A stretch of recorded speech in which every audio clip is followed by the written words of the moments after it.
আসসালামু আলাইকুম বন্ধুরা। একটা বাবা কতটা নির্মম হলে নিজের সন্তানকে বছরের পর বছর কুকুরদের খাঁচায় আটকে রাখতে পারে। আজকে আমি আপনাদের এমনই এক অসহায় অবহেলিত বাচ্চার জীবন কাহিনী শোনাবো। মুভির শুরুতে একটি ট্রাক দেখানো হয়। ট্রাকটি প্রচণ্ড ঝড় বৃষ্টির রাতে কোথাও যাচ্ছিল। রাস্তায় চেকপোস্টে ট্রাকটিকে চেক করার জন্য কিছু পুলিশ দাঁড় করায়। ট্রাকের দরজা খুলতেই আমরা একটি মেয়ে মানুষকে দেখতে পাই, যে ট্রাক ভর্তি কুকুর নিয়ে এই ঝড় বৃষ্টির রাতে কোথাও যাচ্ছিল। পুলিশ তাকে সন্দেহ করে তাদের সাথে নিয়ে যায়। এরপর আমাদের এভেলিন নামের এক মহিলা পুলিশকে দেখানো হয়, যার কাছে কল এসেছিল সেই সন্দেহজনক মহিলাকে জিজ্ঞাসাবাদ করার জন্য। তাই সে পুলিশ স্টেশনে চলে যায় তাকে জিজ্ঞাসাবাদের জন্য। এভেলিন গিয়ে দেখে মহিলাটি জানালার পাশে সিগারেট খাচ্ছে আর তার পিঠ দিয়ে রক্ত বের হচ্ছিল। এভেলিন তাকে ডাকতেই মহিলাটি তার দিকে ঘুরে নিজের চুল খুলে ফেলে। এখানে আমরা বুঝতে পারি এটি একটি ছেলে ছিল, যে মেকআপ করে মেয়ের মতো সেজেছিল। এভেলিন তাকে জিজ্ঞাসাবাদ করলে আমরা জানতে পারি লোকটির নাম ডাগলাস। এভেলিন তাকে বলে, জিজ্ঞাসাবাদের পরেই ঠিক করা হবে তোমার সাথে কি করা হবে। লোকটিও তার অতীতের গল্প বলতে শুরু করে। ছেলেবেলায় তার বাবা অনেকগুলো শিকারী কুকুর পালত। তার বাবা আর ভাই ছিল একটু পাগলাটে ধরনের। সে সবসময় ডাগলাস ও তার মাকে মারত, কুকুরগুলোকেও না খাইয়ে রাখত, যেটা ডাগলাসের মোটেও ভালো লাগতো না। তাই সে লুকিয়ে লুকিয়ে কুকুরগুলোকে খেতে দিত। একদিন তার বাবা এটা বুঝতে পেরে ডাগলাসকেও কুকুরদের সাথে বন্দি করে রাখে, কুকুরদের দেওয়া খাবার খেতে দেয়। এখানে তার মাও কিছু বলতে পারে না। একদিন তার মা বুঝতে পারে সে আবারও গর্ভবতী। তাই সে ঠিক করে তার এই বাচ্চাকে সে এই নরকের মধ্যে বড় করবে না। সে তার জিনিসপত্র গুছিয়ে নিয়ে ডাগলাসের কাছে বিদায় নিয়ে পালিয়ে যায়। ডাগলাসও বুঝতে পারে এটাই তার মায়ের জন্য ভালো। এভাবে এখানে একটু একটু করে মরার থেকে দূরে কোথাও চলে যাওয়া অনেক ভালো। গল্পের মাঝেই এভেলিন নিজের বাড়ি চলে যায়। সিন শিফট হলে আমরা দেখি পুলিশের হাতে ধরা পড়ার আগে একটি ছেলে ডাগলাসকে একটি কুকুর দিয়ে বলে, অ্যালভারডুগো নামের একজন মাফিয়া মার্থা নামের একজন মেয়েকে অনেক বিরক্ত করছিল। এটা শুনে ডাগলাস তাকে সাহায্য করার চিন্তা করে। পরের দিন ডাগলাস অ্যালভারডুগোর আড্ডার সামনে মহিলার বেশে বসেছিল। একটু পর একটি কুকুরের মুখে ফোন দিয়ে সেই মাফিয়ার কাছে পাঠিয়ে দেয়।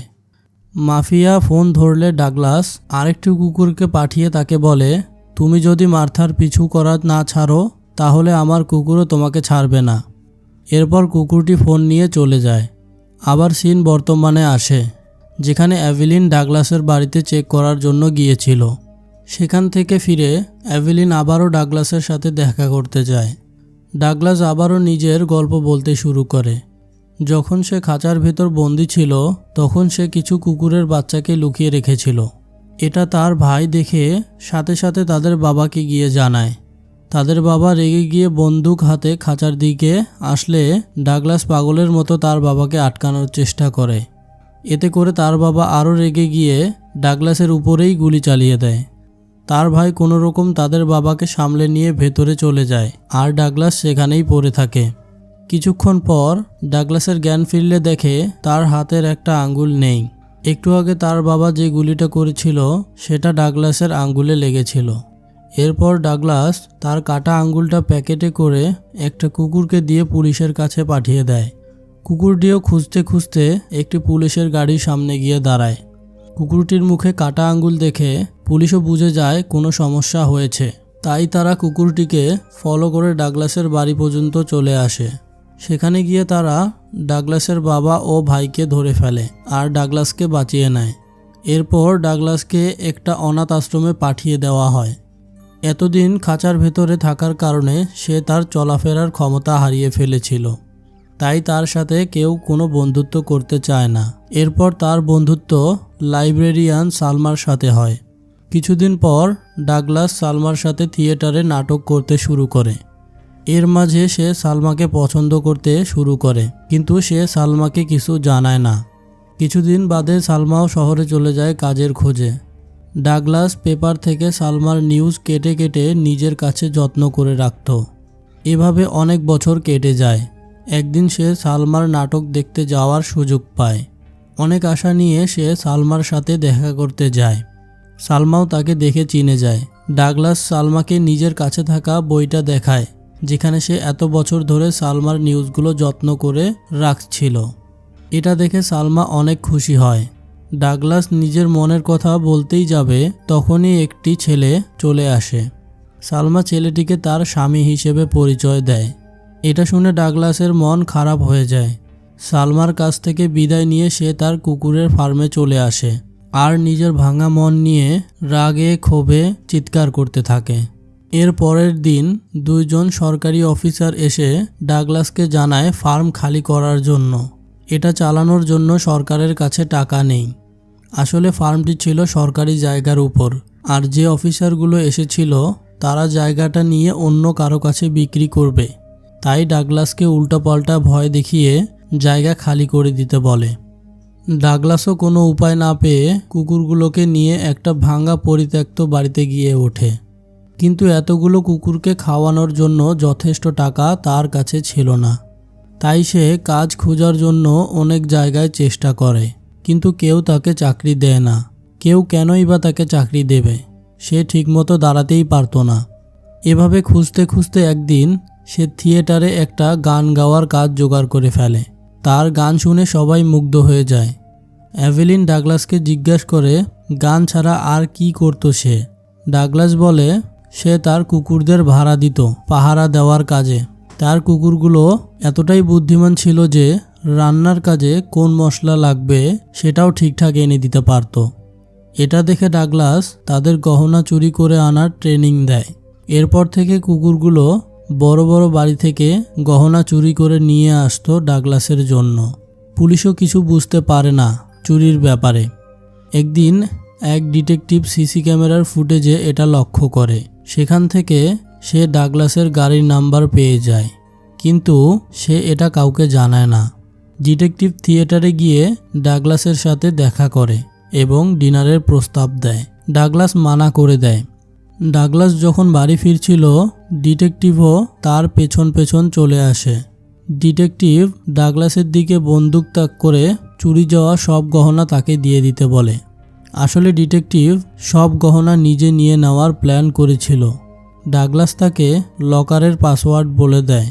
ডিটেকটিভ গহনা নিয়ে চলেই যাবে, তখন ডাগলাস তাকে ডিনারের ইনভাইট করে। ডিটেকটিভও রাজি হয়ে যায়। সুযোগ বুঝে ডাগলাস নিজের কুকুরদের ইশারা করে ডিটেকটিভকে আক্রমণ করার জন্য। কুকুরগুলোও ডিটেকটিভকে আক্রমণ করে মেরে ফেলে। পরের দিন যখন ডাগলাস নিজের বাড়িতে প্র্যাকটিস করছিল, সেই মাফিয়া চলে আসে ডাগলাসকে মারার জন্য।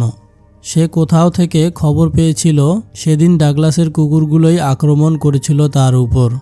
ডাগলাস গুলির শব্দ শুনতেই কুকুরগুলোকে রেডি হতে বলে আক্রমণ করার জন্য, আর নিজেও একটা বন্দুক নিয়ে ঘরে অপেক্ষা করে। কুকুরগুলো তাদের এক একভাবে মারতে থাকে। কাউকে ইলেকট্রিক শক দিয়ে মারে, আবার কাউকে জীবিত কামড়েই মেরে ফেলে। এদিকে ডাগলাস নিজের কাছে থাকা বন্দুক দিয়ে শত্রুদের মারছিল। তার কাছে থাকা গুলি শেষ হয়ে গেলে এই সুযোগে শত্রুরা গুলি করে ডাগলাসকে আহত করে দেয়। ডাগলাস কোনোরকম নিজের ঘরে চলে আসে। অ্যালভারডুগো ডাগলাসকে খুঁজতে খুঁজতে ঘরে এসে তাকে গুলি করতেই যাবে, তখনই তার গুলিও শেষ হয়ে যায়। ডাগলাস কুকুরকে ইশারা করতেই কুকুরগুলো অ্যালভারডুগোকে কামড়ে মেরে ফেলে। সিন বর্তমানে আসে। আমরা ডাগলাসকে স্যুট পরে রেডি হতে দেখি। একটু পর কিছু কুকুর পুলিশ স্টেশনের ভেতরে ঢুকে বসে থাকা পুলিশকে ভয় দেখিয়ে অজ্ঞান করে ফেলে। এরপর জাপি নিয়ে ডাগলাসকে দেয়। ডাগলাস মুক্ত হয়ে চার্চের দিকে হেঁটে গিয়ে সৃষ্টিকর্তার উদ্দেশ্যে বলে, আমি আপনাকে অনেক ভালোবাসি আর আমি সম্পূর্ণ প্রস্তুত। এটা বলে সে মাটিতে লুটিয়ে পড়ে আর সেখানেই শেষ নিঃশ্বাস ত্যাগ করে।